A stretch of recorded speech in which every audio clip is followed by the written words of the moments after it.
Okay? Ito po yung computer name. Ito po yung username.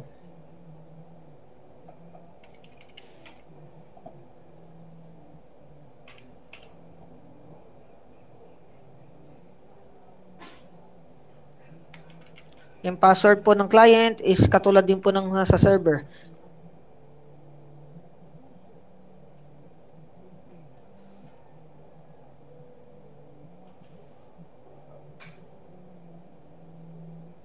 Next lang po kayo dyan. Time po is positive 8. Time zone natin, then Taipei.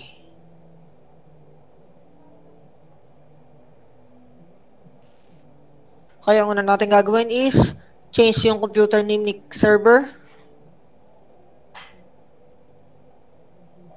Okay. Or ang shortcut po natin is Windows Postbrick for keyboard. Kung gusto niyo sa mouse, right-click niyo yung computer, then properties.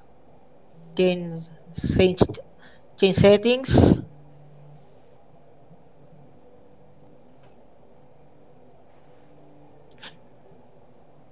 Server name.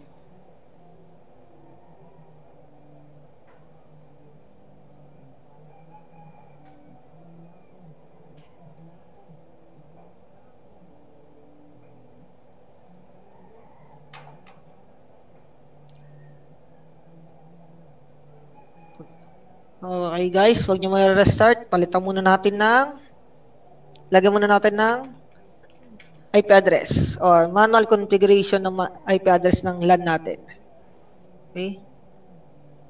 Right click, properties. Then IP version 4, properties. Then nakita nyo naman sa notepad kung ano yung settings ng LAN ng ating server.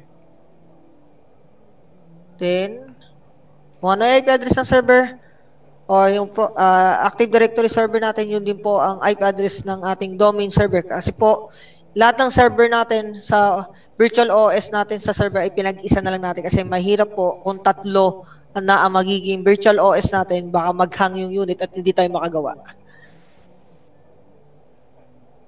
Then, third is, pag napalitan na natin yung computer name ng server, nalagyan natin na ng IP address, tanggalin naman natin yung firewall. Ibig sabihin po, i-off natin yung firewall para lahat ng security natin is naka-down at walang maging balakid o maging mag-block sa connection ng client natin o client PC at saka server PC natin or virtual OS natin o virtual machine natin o virtual PC natin sa dito sa ginagawa natin ngayon, okay? Pero sa totoong buhay, huwag nyo i-down yan kasi once na naka-down lahat ng security nyo sa server, which is mas prone kayo sa mga unauthorized person na pwedeng umaccess sa server nyo, pwedeng palitan kagad yung password nyo, okay? Then, punta tayo kay firewall. Type nyo lang firewall.cpl. Okay, then turn off lang natin. Punta kayo sa advanced settings.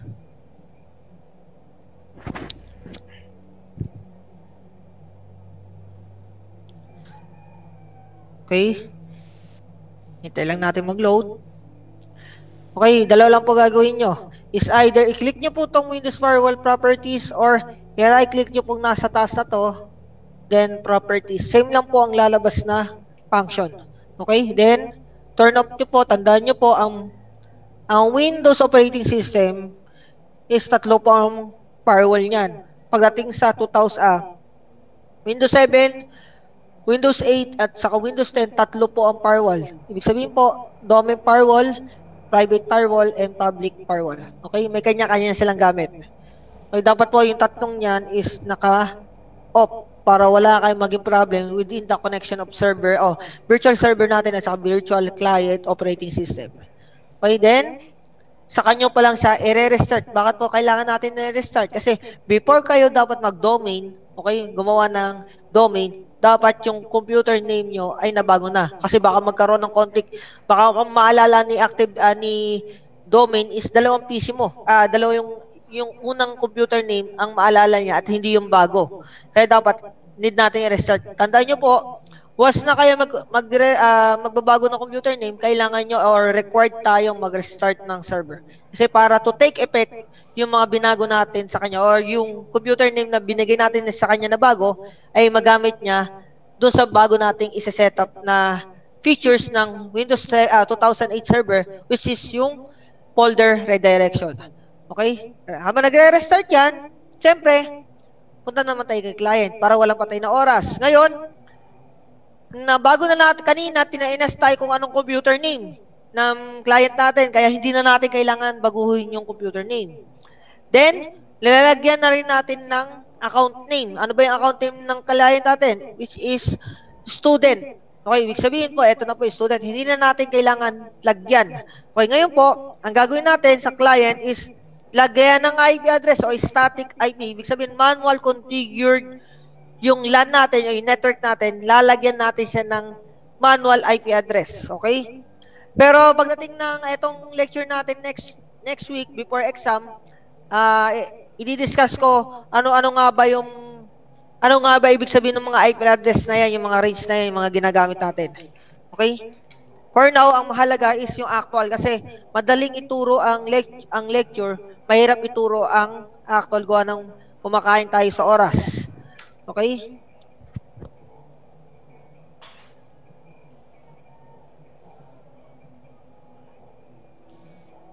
Since na ang server natin ay gumamit na ng 10.0.0.1, yung pangalawang OS natin which is yung client na dapat ang IP address niya is 2 kasi taken na po ang 1. May bawal po sa network ang magkaparehas na IP address sa isang network. Okay?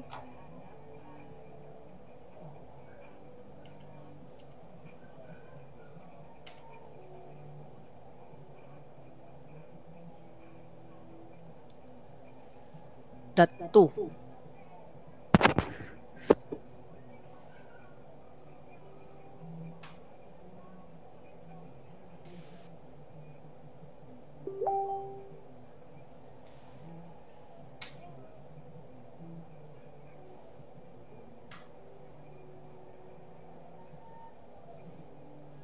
Okay, kay client din, tatanggalin din natin yung firewall. Okay, para magkita sila. Ito ang pinagkaiba ng naka-on ng firewall ha. Class. Assembly tayo. Bago kayo mag-install ng domain, dapat nakikita muna yung client at saka yung server nyo. Using ping. Okay? Ipiping natin sa server gamit yung client using yung IP address ng server, which is 10.0.0.1. Then negative T for continuous ping. Hindi po siya mag-iisap hanggang hindi nyo kino-close yung CMD on command prompt. Okay po. Okay? Then, CMD, ping natin si client, which is .2 ang IP address. Okay guys, hindi sila nagkikita. Ano ang possible problem natin? Guys. Naka-turn on yung firewall ng client. Naka-turn on ang firewall nino? Ng client, sir. Okay, Miss Verbo. Natin?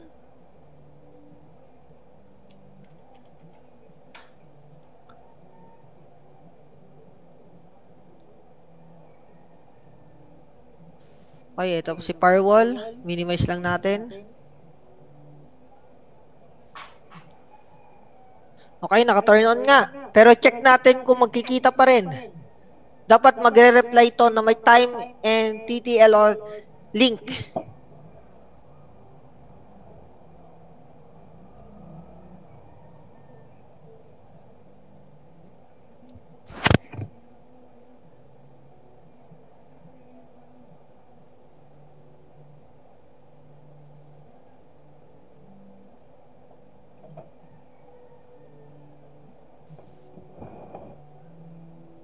Okay, naka-off na. Check natin. Okay, dapat within 5 seconds ay magre-reply dapat yan. Okay, 1, 2, 3, 4, and 5. Okay. Hindi po ba i-restart? Hindi siya i-restart kasi minor configuration lang po siya. Meron tayong tatlo, major, core, and minor. Yung major, yung pagpapalit ng computer name, pag-i-install ng mga ng mga features ni 2008 server or yung mga rules na kailangan natin component para magamit ni client. Yung minor, okay, yung core, which is yung mga configuration ng folder, which is yung mga nag-share tayo ng folder, then babaguhin natin yung name, is either restart mo siya or gamit ka lang ng GP update /force. Pero mas maigi kung restart na. Then yung minor, hindi mo kailangan baguhin, restart. Okay? To just refresh lang yung OS. Okay? Kasi automatic yun. Pag kinilik mo yung apply, dapat magre-refresh na yun. Ngayon guys, anyone pwede makakasagot sa problem natin? Baka sa sir, sa virtual box sir, hindi naka-allow all sir. Hindi naka-allow all ang Yung sa virtual box sir. Ano?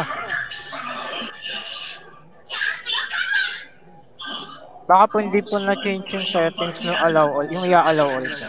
Okay, yun.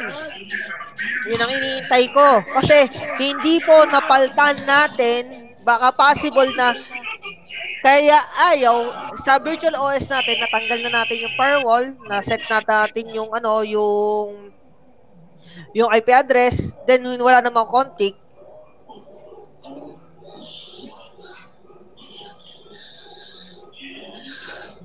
Baka nabago, hindi ko pa napapaltan yung yun nga, yung sinabi ni Mr. Simine na hindi pa napapaltan yung settings. Kaya check natin. Punta tayo sa settings. Then network. Okay? Nakita nyo guys yung sa server, napaltan na natin. Okay? Then tignan natin kay client. Okay? Ayun, naka-NAT pa. Ibig sabihin dapat yan ay naka-internal network, then naka-allow all. Okay? Yun guys. Then, check natin. After 10 seconds, dapat magbabago na yan. Magre-reply na yan. Ayun, nakita nyo? Nakita na ni server si client. I-check na lang natin kay client kung makikita niya. Okay. Ibig sabihin po, parehas na silang nag-reply, kaya okay na po yan. Okay? Ibig sabihin po, nakikita ni client sa server ay nakikita niya si client. Okay? Diretso po tayo sa pagko-configure ng Active Directory and Domain Server sa mismong server natin using DC Promo. Okay? Okay guys, habang naghihintay tayo kay DC Promo, okay, ano ba ang pinagkaiba ni profile roaming kay folder redirection bukod sa una kong sinabi? Okay, kasi kay folder redirection is less secured kaysa kay profile roaming. Ibig sabihin po, mas secured po, mas protektado ang ating mga information such as documents, files, mga sensitive information na tinatago ng isang empleyado o ng isang office na hindi kailangan malaman ng kahit na sino sa isang company. Kasi kaya nga restricted o confidential. Ngayon po, kay folder redirection, pag sinubukan natin buksan ang security folder redirection, okay lang sa kanya, nakikita natin. Pero once na kay profile roaming, inopen natin sa lahat yung security niya, binuksan natin yung folder niya, hindi na sa magsasave sa server. Bakit? Kasi binuksan mo na eh. Yung security na meron kay proper roaming, kada folder, kada user ng client sa domain natin, kada username na gagamitin ng client natin, ay binuksan mo na yon yung folder. Ibig sabihin, nabubuksan mo, nakikita mo, kahit si server ay nakikita niya, hindi na sa magsasave kasi yung security is na-broke na. Ibig sabihin, nasira na. Yung po yung pinagkaiba kay profile roaming at kay folder redirection. Although, mas mabilis mag-save kay redirection, pero mas secured naman kay profile roaming. Yun nga lang, kay profile roaming, need mo pang mag-proper logout o mag-proper switch user o mag-proper restart o mag-proper shutdown just to save your files papuntang server. Hindi katulad ni redirection, once na ginawa mo na yung folder sa desktop, automatic meron na rin kay server. Tama ba? Naalala niyo ba yung kay folder redirection? Guys? Yes, sir. Okay. Kay proper roaming, kailangan mo muna mag-logout o mag-switch user or mag-restart and mag-shutdown proper. Kasi kung hindi mo yung gagawin at biglang patay yung unit mo, yung files mo sa desktop ay hindi magkakaroon ng copy kay server. At saka yung security niya mas tight o mas tighten kaysa kay redirection. Kasi once na nabuksan mo yung folder niya sa server, kahit ako ang administrator ng NCSA, network administrator, ako nag-handle ng server, at binuksan ko yung folder niya, hindi na siya pwedeng makapag-save uli doon. Kasi may nakakakita na. Kasi yun ang isa sa mga features ni proper roaming na wala kay redirection. Okay? Yung ibig sabihin, pag binuksan mo na, kunyari ako yung user ng domain mo. Okay? Naglagay ako ng movie doon. Ngayon si server, hinalungkat yung files mo. Yung security niya, siya lang nakakakita at binuksan niya at dalawa na kayo nakakakita, masisira. Ngayon, ang gagawin ni proper roaming, hindi ka napapayagan mag-save kasi may nakakakita. Ibig sabihin po, once na may nakakakita na, hindi ka napapayagan ng server na mag-save doon. Gagawa ka uli ng bagong account para yung security na kailangan mo at hindi mabuksan ng kung sino-sino man ay nandun sa username na yon. Okay, kasi mahirap yun. For example, kayo ba sa isang kunyari, di ba, nag-aaral kayo sa NCST, may isa sa inyo may HEPA B. Ngayon, lahat ng information ng estudyante dito na may mga HEPA, okay, may mga sakit, ay nasa clinic natin. Tama ba? Chine-check up kayo, di ba, before kayo tama ba? Sa OJT requirements nyo, magkaroon ng diagnostic sa health nyo. Health certificate, medical yon, tama. Okay? Kasi di pa ako, sa buong buhay ko dito sa NCST, kasi dito na rin ako nag-aral, never pa akong nagpasa ng requirements at saka medical kasi hindi naman ako hinahanapan. Ako ay nag-aral dito, diretso na rin nagtrabaho. Although ako ay empleyado na before ako graduate kasi nagkulang dati ng faculty at saka staff. Kumbaga, wala pa kami. Lahat ng professor namin sa COE nag-resign. Ang natira na lang ay si Ma'am Beck Flores. Okay? Ngayon, nangangailangan, pag-graduate na ako at the same time, sabi ko, nanginayang ako doon sa subject namin na wala nagtuturo. Isang kalahating semester, 5th year, lahat ng major subject namin wala nagtuturo. 40 ka naman ng network. Ako na rin nagturo. Ang sabi, sige, gawin ka ng empleyado, at least may sahod ka na habang ikaw ay nag-aaral. Kaya yung mga classmate ko, estudyante ko, classmate ko rin. Minsan may nabato nga ako ng eraser. Okay? Ngayon po, kung kayo ay, siyempre may mga sakit, yung medical nyo, di ba? Clinic lang po at saka doktor ng school lang may alam yan. Hindi rin po yan alam ng mga empleyado, lalo na HR. Okay? Although yung doktor natin ay nagsasabi sa HR kasi di ba ang HR is human resource. Ibig sabihin, dapat alam din nila kung sino may mga sakit para ma-check up lagi, ma-monitor. Kaya nga lang, ang karapatan nyo, kahit alam na ng HR, dapat hindi nila may kakalat yan. Once na naikalat niya ng HR nyo at saka ng clinic, pwede nyo i-demanda ang company. Kasi nga, kinalat nila yung confidential. Okay, kaya nga meron tayong before ka magtrabaho, meron tayong medical.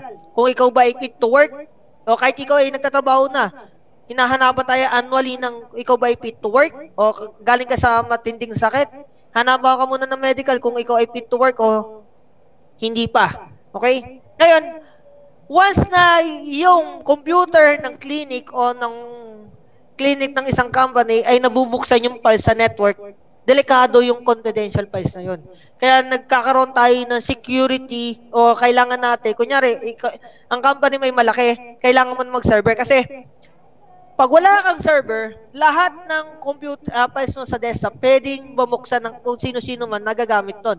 Hindi katulad po ng may server, kung ikaw may username, password, isave mo lang doon sa username password nyo sa domain. Hindi yan makakita kung sino yung susunod na gagamit kasi may sarili siyang username and password. Except na lang po yung username and password nyo ay binigay nyo sa iba para malagin yon. Kaya dito po, kahit saan naman company, lalo na sa call center, may sarili kayong username and password. Di ba ba, Miss Abines? Yes. Ano? Di ko narinig? Ang hinhin eh. Tama ba? Yes. Yes daw, yes. Okay? Kaya, for example, yun nga, yun ang isa sa mga advantage ng mayroon kang server, lalong-lalo na kung ang company mo ay malaki. Like Pure Foods, call center, kunya NCSC, malaki na rin to. Okay? Kasi meron tayong nasa 800 units. Okay? Baka mamaya yung mga estudyante nabubuksan sa network yung computer ng nurse o kaya kung sino-sino yung tumatambay sa clinic at nakikigamit ang computer. Kunyari, nakiki-Facebook lang, yung pala tinitignan yung mga files ng mga staff natin sa health office. Kaya delikado yun. Kaya ni-required namin sila na magkaroon ng server. Okay. Ngayon po, kasi tayo dito, guys, naintindihan naman ba ang use ng server natin? Isa sa mga advantage ng server na meron tayo, yun po, yung security sa mga files natin. Okay, ngayon ang domain name natin is sabihin natin BS COI o kaya ano lang. Pasa ako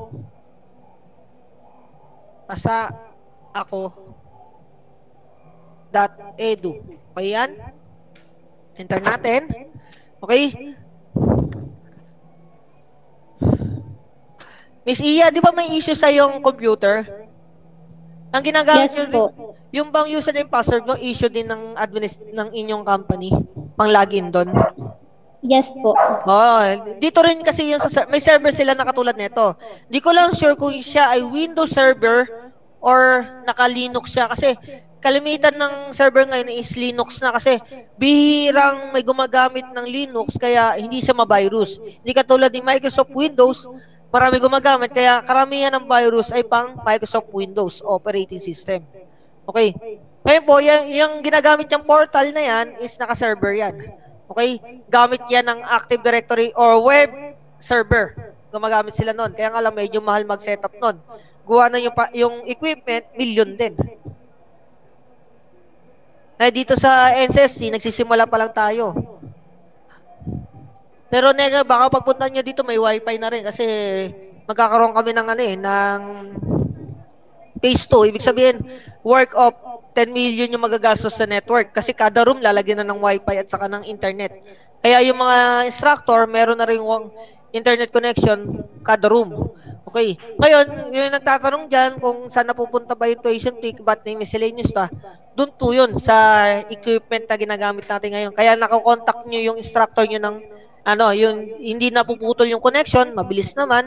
Hindi katulad dati na yung 10 Mbps, hinahati-hati pa namin. Ngayon, nasa 800 Mbps na. May parating pa kaming isang ISP na converge. Kaya nga lang, may problema ang converge ngayon. Yun, ang gagawin sana namin, ikukuhanin namin ay 1 gig connection.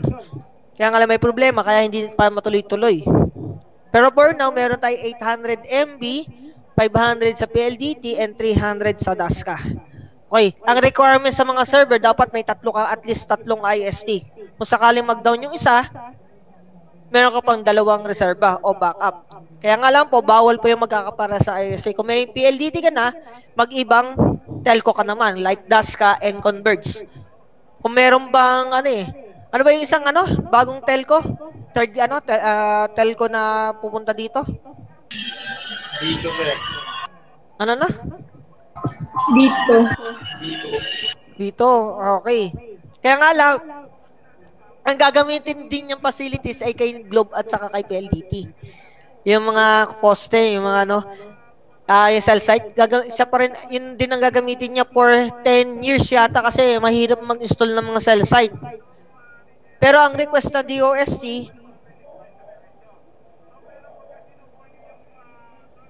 okay, DOST, kanya-kanya sila, pag i-assign na lahat ng cell site, Pero kanya-kanya sila ng lagay na transceiver dun sa tower nila. Pag sinabi nyo transceiver, yun yung parang modem sa taas ng cell site na nagbibigay sa atin ng connection through GSM or edge na connection ng data natin or sa pag-receive natin ng text. Okay? Okay, guys?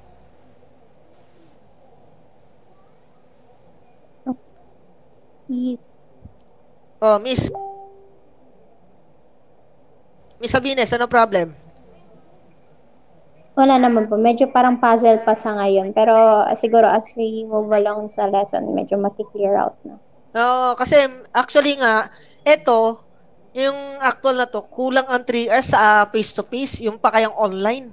Ang hirap ituro na ito kasi hindi ko nga sa inyo maituro yung subnetting kasi medyo magulo yung pag online kasi kailangan mo i-drawing yun sa glassboard. Wala naman akong glassboard dito sa likod. Kung nakikita nyo, PLDT modem na yun nasa likod ko. Pero hintayin ko, gagawin ko yung ginagawa ko yung PowerPoint kahit papaano ay may turo sa inyo. Pero ang mahalaga, hindi kasi yung IP addressing is madali nang ituro pag kayo ay nandito na. Pwede naman kahit tapos na yung semester natin, pwede kayo magpaturo sa akin. May consideration naman nyo kasi pandemic naman ngayon. Pero etong ginagawa natin is advantage to lalo na sa mga magtatrabaho o mag-OJT sa telco. Gawa ng parang ano to parang sa resume mo na pag meron ka nito, advantage to sa company kasi hindi mo na kailangan turuan pa back to zero. Meron ka ng idea, kaya ituturo na lang sa'yo, standard ng company. Kumbaga, papyaw na lang. Kung ano yung mga process ng company, yun na lang ituturo sa'yo. Hindi yung wala ka pang alam sa server, tuturuan ka simula sa zero hanggang sa ginagawa ng mga kasama mo sa IT. Okay. Meron nga dito yung mga dating fifth na ko nag-a-apply na ngayon ng TOR. Nakikita ko. Okay, yung isa nasa sa mga nagtatrabaho yun? Amazon sa Pasay. Sabi ko, gabi naman yun, Amazon. Okay. Hintay lang natin sa server. Okay. Hello guys, mas maganda habang na kayo ay nag-aaral, okay, i-take advantage nyo na lahat na kailangan kasi minsan lang kayo magiging estudyante. Pagka-graduate nyo at kayo nagtatrabaho na, sabihin ko sa inyo,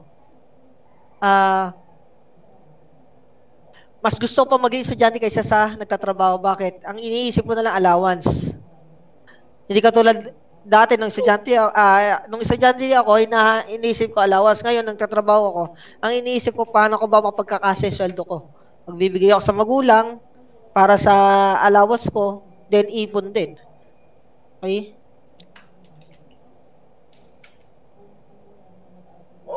Okay?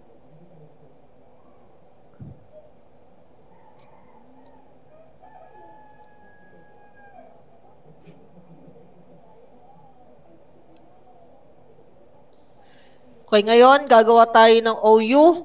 Okay? Na server na natin to, na-install na natin yung Active Directory and Domain System. Gagawa tayo ng OU. Okay. Ngayon, tagal lumabas nung paggawa ng account. Okay? Paano ba tayo gagawa ng OU? Yung nakikita nyo yung pasako.edu, i-right click nyo yan, hindi doon sa mga folder na yan doon sa pasako.edu, i-right click mo yan, then new OU or organizational unit. Kasi yung organizational unit paano kung ikaw ay may 1,000 o 10,000 account? Paano mo malalaman kung etong account na to ay pang IT, pang marketing, pang HR, kung hindi naka-by folder? Ngayon, ang gamit ng OU para lahat ng account ng offices ay nandito. Meron tayong pagkakalalan o may pagkakagrupo ng mga account. Ibig sabihin, lahat ng account ni HR magkakasama sa ganitong folder. Lahat ng account netto market na dito sa phone, hindi yung labo-labo. Kasi kung may 1,000 ka, 10,000 kang account, ang hirap hanapin lahat nun. Paano mo agad ma-identify within a minute kung ano yung account na kailangan mo? Kung 1,000 ang habang scroll nun. Okay? Ngayon po, gagawa tayo ng marketing. Example. Okay? Then gagawa tayo ng another OU for HR. Okay? Human resource na lang.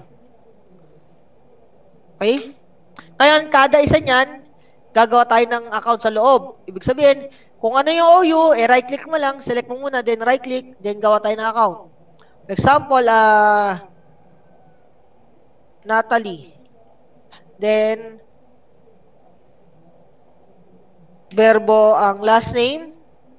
Then, nakalagay dyan is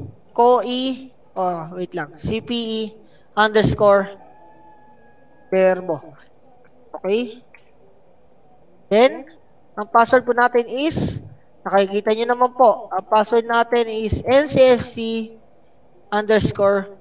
Okay guys, bawal pala magkaroon ng CPE kasi yung password mo ay may CPE, dapat yung username logon mo, yung lahat ng information ng account mo ay bawal na mayroong CPE kung ang password mo ay may CPE. Kung ang user logon mo ay may CPE, sa password mo dapat wala na po yung CPE ha. Kasi bawal po yung nakikita sa information ng account yung magiging part ng password mo. Ngayon, gagawin natin, wag ng CPE, COI na lang. Okay, para magkaiba naman. May COI, then yung password po natin, uncheck nyo muna tong una, lagyan nyo itong pangalawa, then NCSC 2018 CPE small, then NCST 2018 CPE. Okay? Ngayon po, okay na, nakagawa na tayo. The second is, okay?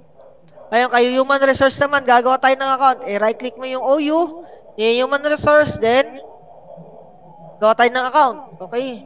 Example, kay Miss Rhea. Okay? Business.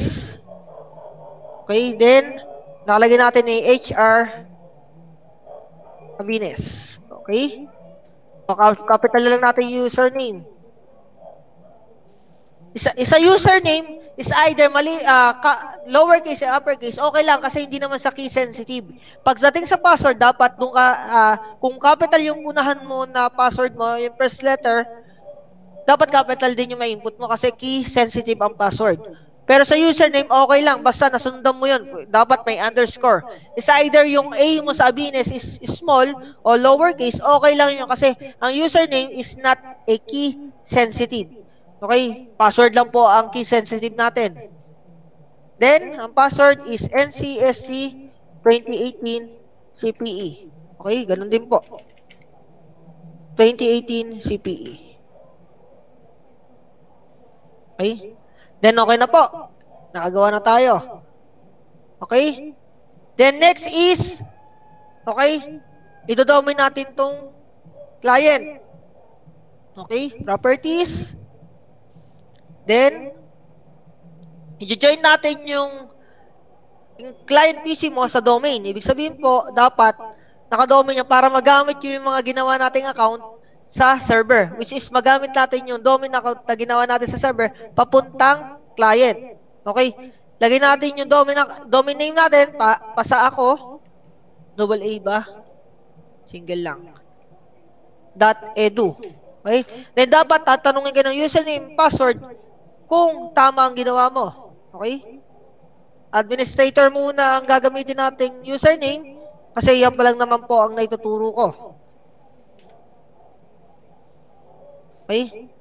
Then guys, nalimutan ko pala, nag-DC-promo tayo, nalimutan nating baguhin yung DNS IP address ng server natin. Yun kasi ay nag-default. Okay? Okay muna natin to. Kasi magre-restart to kasi binago natin yung domain. Ano siya, major configuration siya. Ibig sabihin, from local network, papuntang domain network. Okay? I-join natin yung client OS natin. Okay, punta tayo dito kasi nag-127 o nag-set as default IP yung DNS natin. Ayun, nakita nyo? Kaya natin 10. Okay? Kung mapapansin nyo, punta kayo sa CMD. Okay, IP config nyo, /all. Kung napapansin nyo, ayun. Nakita nyo? Yung primary DNS suffix natin is pasako.edu. Dapat ganyan din po ang makikita nyo kay client. Okay.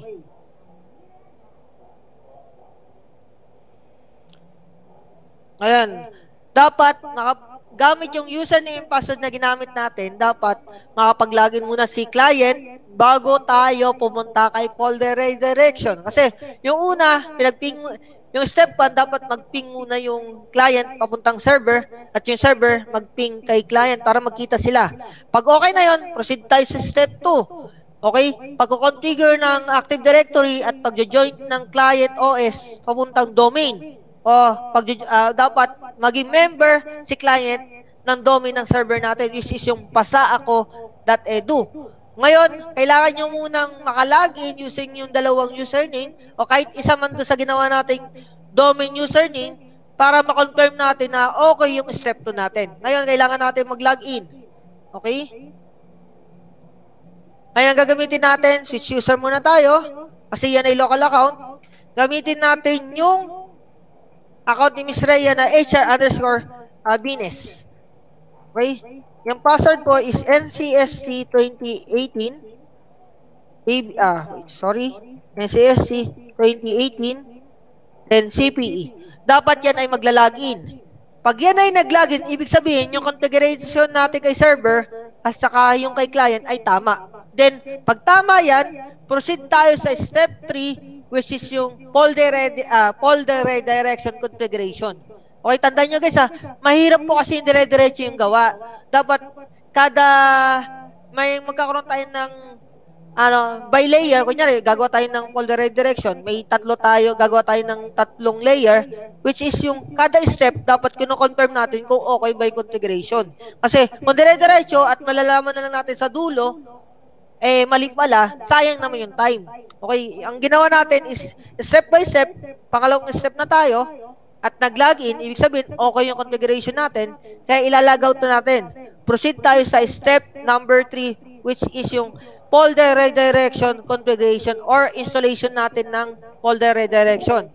Okay, ngayon, ang isa sa mga requirements ng folder redirection, dapat yung client OS mo, ang client PC mo, ay naka-domain na using yung username and password na issue ni server mo na gagamitin ni client. Pag-login doon sa user o operating system ni user. Okay, eto po yun yung mag-i-insert ka ng Control-Alt-Delete. Okay? Nakita nyo naman kanina. Okay? Enter ulit natin. Dapat, makapag-login si Miss Abines, yan yung checking number 2. Ibig sabihin, kung tama yung ginamit natin, okay, proceed na tayo sa folder redirection. Ngayon, pag hindi tayo nakapag-login, gamit yung ginawa nating accounts kay server, ibig sabihin, mali yung ginawa natin. Huwag tayo mag-proceed sa folder redirection. Nakikita nyo naman, di ba? Merong pangalan na Rhea Abines. Class, nakikita nyo naman, di ba? Sa start menu. Yes, sir. Ngayon, pag nakita nyo na yan at nakapag-login kayo at gamit yung ginawa nyo account sa server, ibig sabihin, tama po yan. Ngayon, pwede na kayo mag-proceed sa step number 3. Yung pag-configure natin ng folder redirection. Ilagout mo lang yung client o kaya i-restart mo. Mas maigi. Kasi, mag-install pa tayo ng another features kay server which is yung folder redirection, kailangan ng restart ng client. Okay? Para hindi mo na restart later habang kino-configure natin to. Ngayon po, ang isa sa requirements is yun nga po, dapat naka-dominate yung server, may account ka na. Ngayon po, yung pangalawang requirements natin is gagawa tayo ng shared folder kay server para doon magsisave si client ng mga files niya. Kunyari, naglagay si Miss Rhea ng folder na COI sa desktop niya, dapat doon sa share folder din ni server, magkakaroon ng copy. Ibig sabihin, 2 copy po sa isang files na gagawin ni Miss Rhea. Yung 2 copy na yan, may copy kay computer na gamit niya o local computer na gamit niya at saka kay server. Okay, gagawa tayo. Okay. COI files. Okay? Then, i-right click mo yung COI files na ginawa mo. I-share natin yan. Okay? Paano ba, select mo yung COI files, right click, properties, then sharing. Ngayon po, advanced settings, advanced sharing po ang pipiliin natin.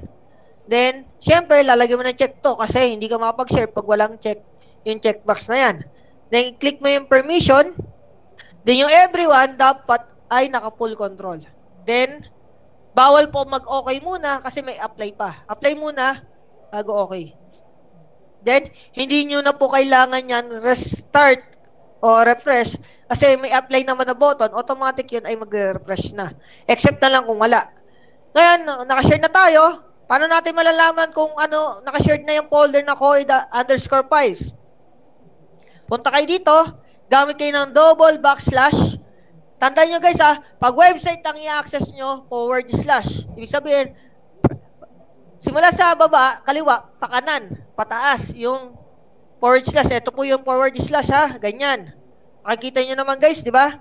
Kaya pag network path, double backslash pang gagamitin. Ibig sabihin, from top, galing sa kaliwa, pababa, papuntang kanan. Okay? Then, ilagay nyo yung IP address ng server, which is yung 10.00.1. Then, enter. Ngayon, makikita nyo to. Dapat makikita nyo tong COI folder na ginawa natin kanina na may ganitong itsura. Okay? Pag ganyan po ang itsura niyan sa network, ibig sabihin po, yung folder na yan is nakashared. Okay? Ibig sabihin po, okay na yung shared natin folder. Ang next natin gagawin is, i-configure yung group policy management para kay folder redirection. Okay? Kung saan isa-set natin yung path para doon mag-save si client pag siya ay maglalagin at gagawa ng documents or files sa loob ng desktop niya. Okay? Punta tayo sa administrative tools, then group policy management o GPM. Gagawa tayo ng GPO. Okay? Okay? Yung positive kanina na forest.pasako.edu, yung positive gawin yung negative. Then yung domain, yung positive gawin yung negative uli. Okay? Then yung pasako.edu, yung positive gawin yung negative. Okay? Then, makikita nyo, dalawa yung folder na ginawa natin sa Active Directory, Users and Computer. Ito po yung dalawa. Okay? Ibig sabihin, kung ano yung ginawa nyong user dito, na folder dito o OU, yun din po yung makikita yung OU dito sa Group Policy Management. Okay? Then, gagawa tayo ng GPO. Lalakihan ko lang to. Wala pa naman tayo sa server. Sa client. Okay? Yan. Gawin yung positive. Yung dalawang OU na ginawa natin sa Active Directory, Users and Computer. Ngayon, gagawa tayo ng GPO or Group Policy Objects. Okay? Etong Group Policy Objects na to, pwede kayo, lahat ng client nyo sa server na naka-access sa server, lahat ng client nyo na gumagamit ng account galing kay server, pwede nyo higpitan o gawa ng policy. Bawal mag-insert ng USB. Kahit mag-insert ka dyan, hindi mo mabubuksan yung USB na yan kasi nakalagay kay Group Policy Management, yung account mo ay bawal makabasa o makapagbukas ng USB. Ganon din po yung mga wallpaper. Pwede mo iset lahat ng account ng client mo. Ganito yung wallpaper. Tapos etong client na to, for example, kay Miss Rhea, bawal mag-open ng control panel. Tapos kay Miss Verbo naman, pwede mag-open ng control panel. Pwede po dyan. Pero later natin, baka mga pre-final natin i-discuss yan. Hindi muna ngayon. Kasi more in installation muna tayo ng policy, ng rules natin. Then, after nyan, after lahat ng rules na may turo na, okay, yung policy naman ang tatalakayin natin. And sunod is security. Okay, although yung group policy object o management, isa yan sa mga security na gagamitin natin para yung security ng server hindi mapasok nung kung sino o unauthorized person hindi makapag-login. Kahit na yung mga client PC natin, hindi sila makapag-login yan. Okay? Hiwalay yung login sa computer, hiwalay din yung login sa internet usage. Ibig sabihin po, kahit na ikaw ay naka-login, hindi ibig sabihin nun, ikaw ay may internet access na. Okay? Iba pa po yun na tinatawag natin. Okay? Ngayon, gagawa tayo ng GPO. Okay? Sa human resource, right-click mo yung human resource, bawal po sa iba. ang lalagyan natin ng GPO, Group Policy Object, is yung human resource. Siyempre, yan ang i-click mo. Bawal po yung domain controller kasi magiging iba yun. Panglahatin po kasi to. Etong nakikita yung default domain policy, para po yan sa buong network nyo. Itong controllers sa lahat ng server. Ito naman pong human resource, lahat ng under na OU ni human resource is, ito yung magiging policy sa network. Okay? Create tayo, i-right-click mo yung human resource, create GPO, then, lagay mo is HR policy. Papapyawan ko kayo mamaya ng policy. Okay? Yung control panel kay Miss Verbo, pwede nyo ma-access. Kay Miss Abines, bawal. Okay? Then, gawa tayo. Sa marketing, gawa din tayo. MKT, then policy. Okay?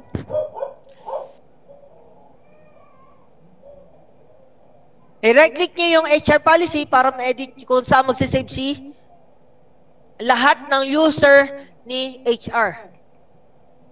Then, punta kayo sa user configuration. Then, punta kayo sa policy. Gawin yung negative, yung positive. Then, Windows settings. Ay, sorry. Software settings pala yata. Sorry. Nalito na ako. Sa reference po tayo. Okay? Then, punta kayo sa Windows.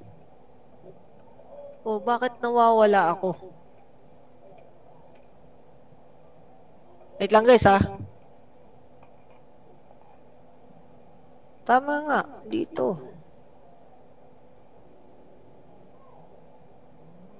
Wait lang guys ha. Wala ako. Ayun, sorry. Hindi ko napansin. Okay. Pupunta po tayo sa user configuration. Then, open natin yung policy. Then, punta tayo sa Windows settings. Tama nga yung una kong gawa. Hindi ko napansin yung folder redirection. Okay, then, yung folder redirection, okay, yung positive niya gawin yung negative. Okay? Then, yung desktop, okay? Kung gusto niyo lahat na ilalagay niyo sa update, start menu, documents, features, magkaroon ng copy kay server, pwede niyo gawin is itong i-right-click niyo. Pero kung gusto niyo is desktop lang, right-click niyo yung desktop, then, properties.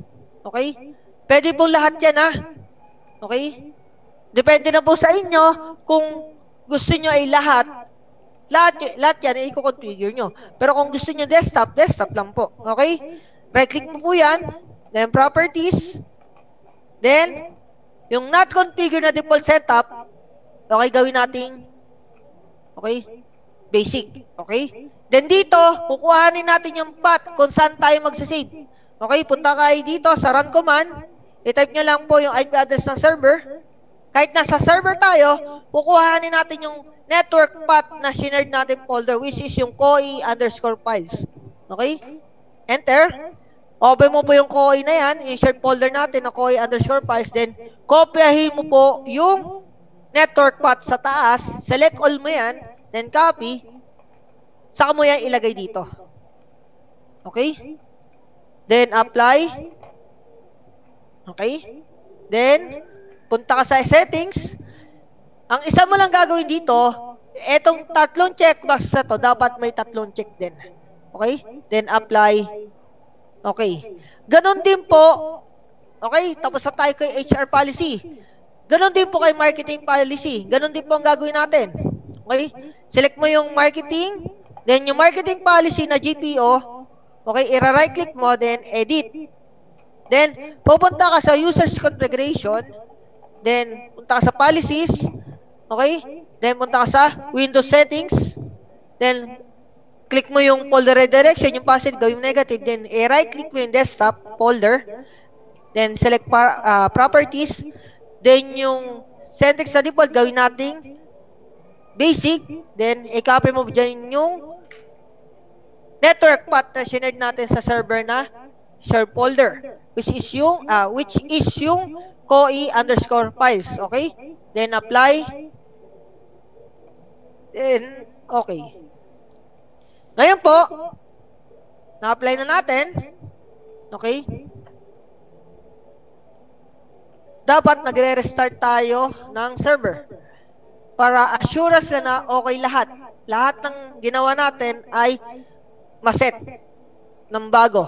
Kasi baka mamaya, yung setup na luma, yung pa rin ang gamitin niya kasi hindi pa tayo nagre-restart. Tandaan nyo guys, pag sa server, lahat ng core and major configuration nyo, dapat yan ay i-restart nyo.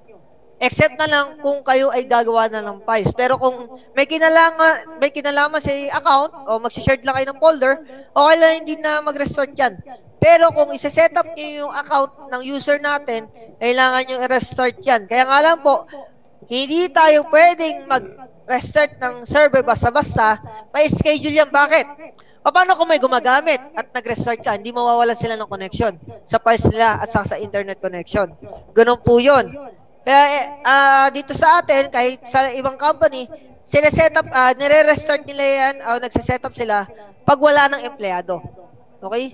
Dito sa school, wala namang estudyante at saka empleo tuwing Saturday night hanggang Monday morning, hanggang alas 5. Kasi alas 7 ng umaga, meron ng empleyado dito. Dapat bukas na yan. Or okay na yung server mo. Kasi kung yan ay sineset up mo pa, papatay mo yan, mawawala sa network ang server mo, hindi mako-contact ni client at si client hindi makapag-login sa server. Hindi niya mabubuksan ng computer. At hindi rin niya ma-access yung files niya sa server. Okay?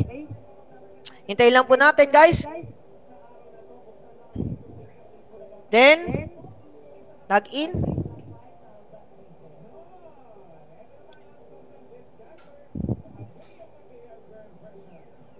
Okay, nakikita nyo naman, di ba? Preparing your desktop. At may nakita ka na redirection.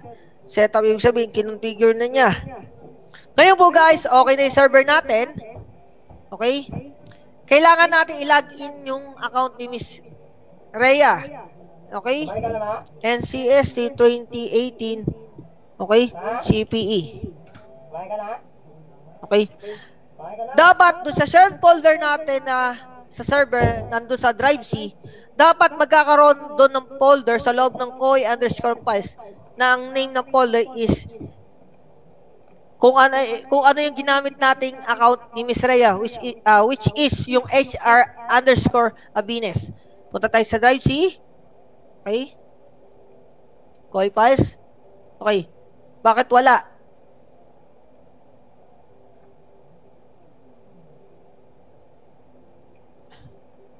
Ano ang error na ginawa natin?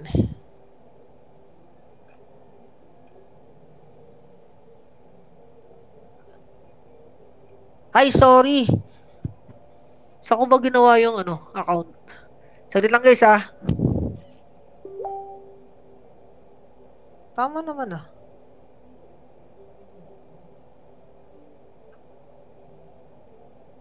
HR. Okay.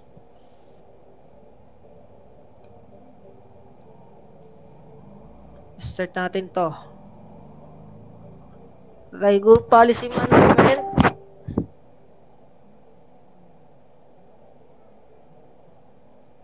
Nakikita ba ni server si client? Check muna natin Ping natin si client. Negative 2. Pati hindi gumana.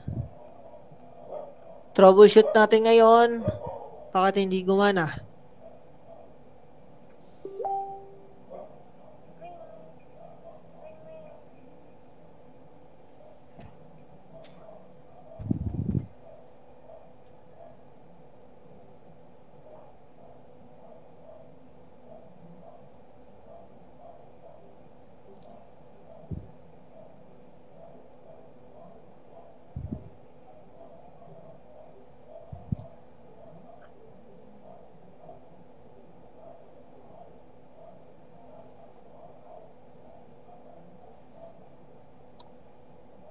Ano problema?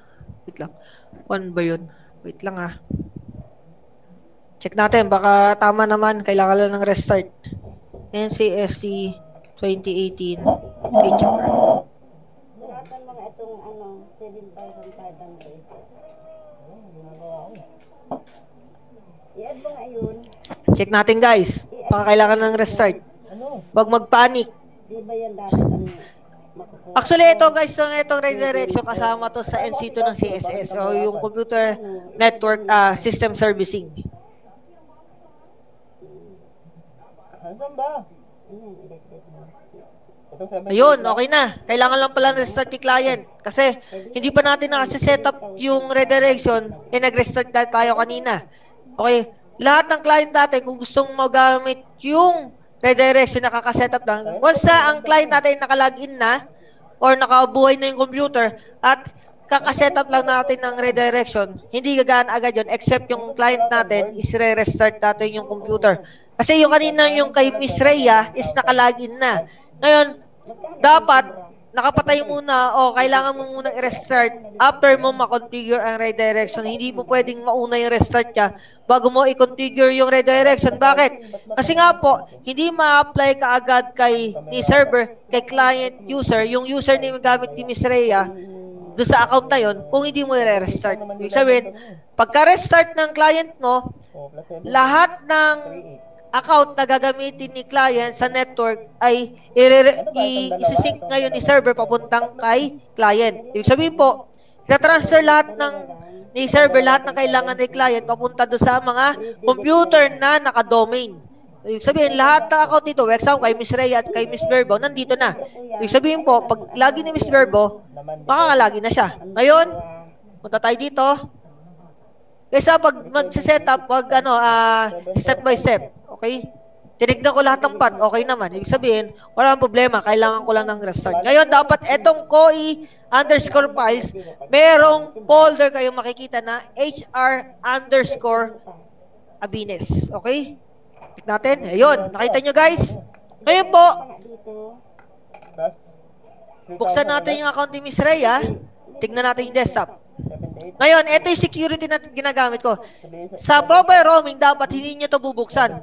Once na binuksan nyo to, yung folder na desktop, hindi na kayo makapag-save sa server pag proper roaming. Pero kay redirection, okay lang. Walang problema yon. Okay, punta kayo sa security, then punta kayo sa advanced, continue, add nyo lang yung everyone. Okay? Then, apply. Okay. Ngayon, apply okay lang din tayo.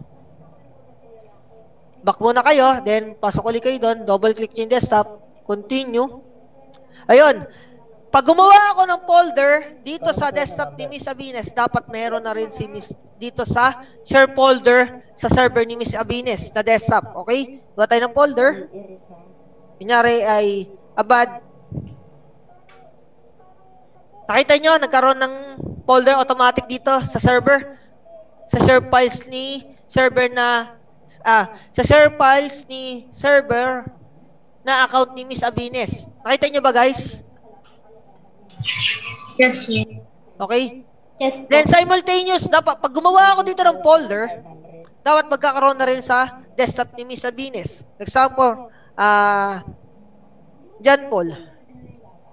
Favorite ko si Abad eh. Bigla kasing nawawala. Tama ba, John Paul? Abad? Spelling niyo sa'yo? Paul dyan ata. Paul Jan.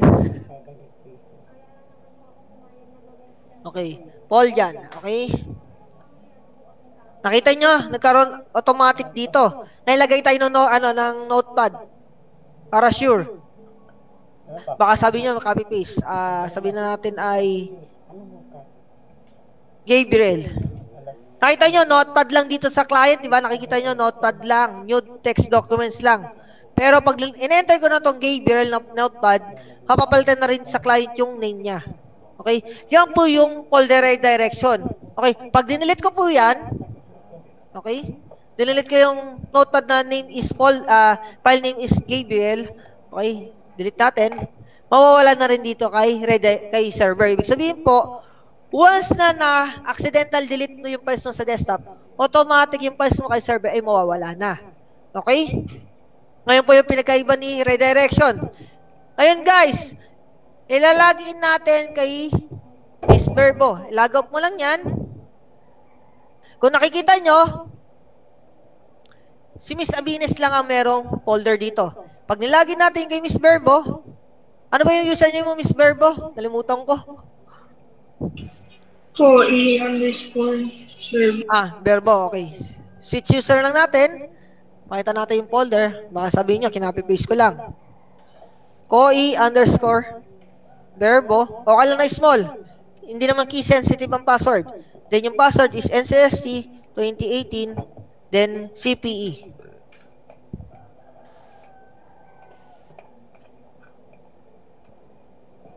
Ayun, nakita nyo, nagkaroon ng automatic folder sa share files natin sa server na koi_verbo. Tama ba? Nakita nyo? Yes, sir. Okay? Yan po yung folder redirection. Okay, ngayon, ang gagawin natin, pagka-login yan, hindi na natin kailangan buksan yung files niyan. Ito yung isa sa mga gamit ng group policy management. Okay? Kanina, okay, tandaan nyo, nakita nyo to, si Miss Verbo, nalalagin nyo, nabubuksan yung control panel. Nakikita nyo naman, di ba? Punta tayo sa user account, nabubuksan ko yan. Ngayon po, ilalog out natin yan. Or restart natin. Okay? Ang gagawin natin ngayon, yung account ni Miss Verbo at saka ni Miss Abines, i-restrict natin yung ma-access yung yung control panel. Ibig sabihin, kung ako yung admin, i-restrict ko kayong ma-access yung control panel para wala kayong mabago. Okay, pupunta lang po kayo dito sa administrative tools. Okay, punta kayo sa control panel. Okay, right-click mo lang yan. Okay, is either right-click mo or punta kayo dito. Lakayan lang natin yung server. Okay? Ang gagawin nyo po, ganito. Kung nakikita nyo, paano ba natin i-adjust to? Ang lit ng screen. Wait lang guys lakayan lang natin yung screen. Screen resolution, lakayan natin para kita nyo lahat. Kasi naka-basic pa siya. Okay? Gawin natin 1024 by 768 para mas maliit yung screen. Kasi yung lahat ng gagawin natin. Ngayon nakikita nyo tong prohibit access to the control panel. Ang gagawin mo dyan is right click mo, then edit,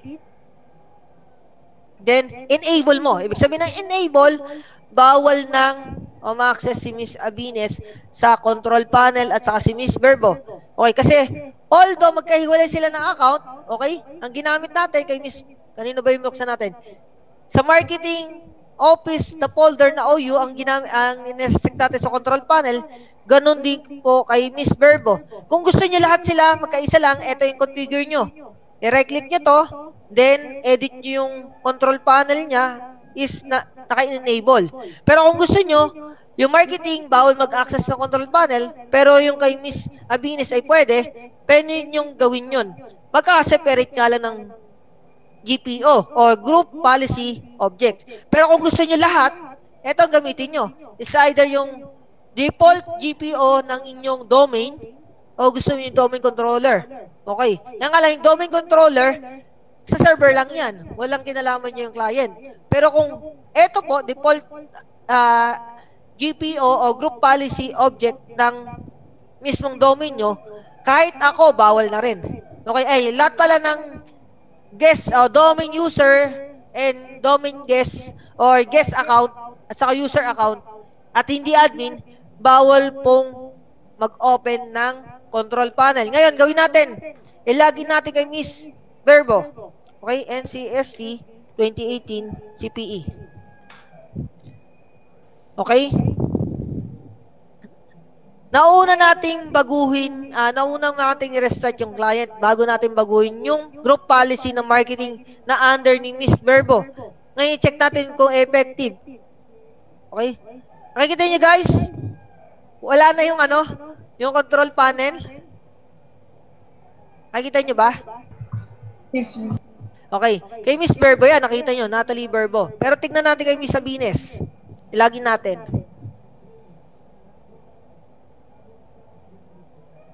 Okay, bawal di kayo mag-internet, pwede nyo dyan ilagay. Gusto nyo lahat ng wallpaper ng isang company nyo pare-parehas, pwede nyo iset dyan. Okay? Depende po sa policy ng inyong server. Okay, then, lagyan natin is HR_Abines. Dapat kay Miss Abines, pakita natin yung control panel kasi hindi natin sinet up sa group policy ng Human Resource Office na i-restrict ang control panel. Okay? Okay, check natin. Control panel. Ayun, nakita nyo, may control panel, di ba? Ibig sabihin po, nakadepende po sa network administrator kung ano yung pwede nyo i-access. Ang tawag po, ang group policy management, more insecurity din to. Depende po sa inyo kung anong gusto nyo gawin sa account na handle nyo. For example, lahat ng marketing account, bawal umaccess sa control panel. Pwedeng umaccess sa control panel pero bawal gumawa ng account. Pwede rin doon. Pwedeng si human resource bawal mag-insert ng USB. Ibig sabihin, kahit isaksak mo yan sa USB port ng unit mo, nababasa ng computer mo yan. Pero hindi mo yan mabubuksan. Pwede mo iset yun sa server. Yun nga lang, ang gamit mo dapat, account na galing kay server. Kasi kung hindi, local account lang yan, hindi niya handle yan. Kasi hindi naman naka-join yung computer mo sa domain. Dapat naka-join niya sa domain para magawa mo tong mga features na to ni server. Ngayon po, hindi lang naman po yun ang pwedeng gawin ni group policy management. Marami po yan. Gusto mo lahat ng, kunyari, ikaw, yung unit mo, may printer. Gusto mo, i-share mo lahat yan sa lahat ng account sa domain na hindi mo na kailangan i-manual install yung printer. Automatic meron na. Dito mo rin isa-setup yan. Pupunta ka lang po sa Windows. Then, meron niyang script or meron, wait lang dito sa preferences, punta sa Windows, ayan po. Okay? Nakadepende na po sa inyo kung ano gusto nyong gawin. Okay? Punta din kayo sa software. Nakadepende na po sa inyo. Okay? Guys, nakadepende na sa inyo kung anong gusto nyong gawin sa policy ng network nyo. Pwedeng 100 GB lang ang pwede nyong gamitin na hard drive sa network. Pwedeng yung computer niya, di kayo pwede mag-save ng software, yung mga .exe, MP3, di ba? Kalimitan sa isang company, kaya nauubos yung storage ng server. Kasi ang daming moving naka-save doon sa server. Ngayon, kung ang space ng server may 100 tera at puro movie yun, gusto mong tanggalin at hindi na pwede mag-save yung client, i-restrict mo yung extension. Ano ba yung mga extension? For example, MP4, MP3, bawal ka na mag-save ng mga ganyan, AVI, mga movie, yan. Kung gusto mo docs lang, dalawa lang po naman yung docs natin. PDF or Microsoft o yung Excel, PowerPoint, Word, ano pa ba? Fonte, OneNote, yung mga yan. Pwede mo i-save dyan. Depende na po sa inyo, okay? Ngayon guys, any question about folder redirection?